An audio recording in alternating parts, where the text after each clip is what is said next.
হামজার মতো প্রবাসী ফুটবলার অন্যান্য দলে যুক্ত হওয়ায় ব্র্যান্ড ভ্যালু বাড়বে সাফ চ্যাম্পিয়নশিপের, বলছেন সাধারণ সম্পাদক পুরুষোত্তম ক্যাটেল। এদিকে বাংলাদেশ কোচ টমাস ডুলি মনে করছেন, লক্ষ্য ঠিক থাকলে শিরোপা খরা ঘুচানো সম্ভব।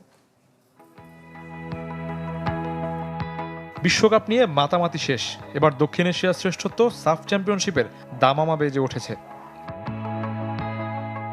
এবারের আসর একটু আলাদা, কারণ ইংলিশ লিগে খেলা হামজা চৌধুরী প্রথমবার খেলবেন এই টুর্নামেন্ট। বাংলাদেশের জার্সিতে, বাংলাদেশের মাঠে বড় তারকা খেলায় সাফ চ্যাম্পিয়নশিপের ব্র্যান্ড ভ্যালু বাড়ছে অনেক গুণ।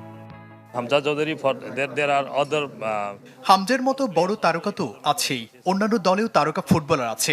সবার চেষ্টায় টুর্নামেন্টের কদর বাড়ছে। বাংলাদেশে ফুটবল উন্মাদনা অনেক। আশা করি নভেম্বরের টুর্নামেন্ট সফল হবে। সাফে হামজার মতো প্রবাসী ফুটবলার অন্যান্য দলেও খেলবেন, এর মধ্যে পাকিস্তান, শ্রীলঙ্কা অন্যতম। তাই চ্যালেঞ্জিং হলেও ঘরের মাঠে দীর্ঘ 23 বছরের শিরোপা খরা ঘোচাতে চায় বাংলাদেশ। দেশে খেলা, সব ক্রাউড থাকবে, আপনারা থাকবেন, দর্শক থাকবে, সমগ্র জাতি আমাদের দিকে তাকিয়ে থাকবে।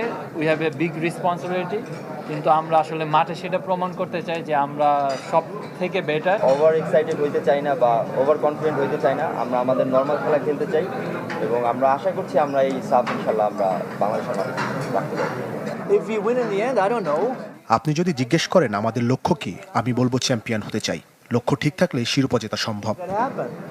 3 বছর আগে শেষ আসরে 2 অতিথি দল থাকলেও এবার 7 সদস্য দেশ নিয়ে হবে সাফ।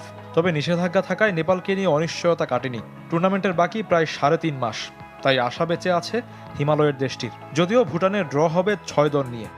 Nepal is currently suspended. ফিফার নিষেধাজ্ঞা থাকলে সাফ চ্যাম্পিয়নশিপ খেলার সুযোগ নেই। 1 আগস্ট থিম্পুতে ড্র এবং নির্বাহী কমিটির সভা আছে। আমরা নেপালকে একটা সময় বেঁধে দেব। নির্ধারিত সময়ের মধ্যে নিষেধাজ্ঞা মুক্ত না হলে 6 দল নিয়ে টুর্নামেন্ট হবে। Put a date for Nepal if by then they will be out of the suspension. নির্বাহী কমিটিতে তৃতীয় পক্ষের হস্তক্ষেপ থাকায় গেল মাসে নিষিদ্ধ হয় অল নেপাল ফুটবল অ্যাসোসিয়েশন।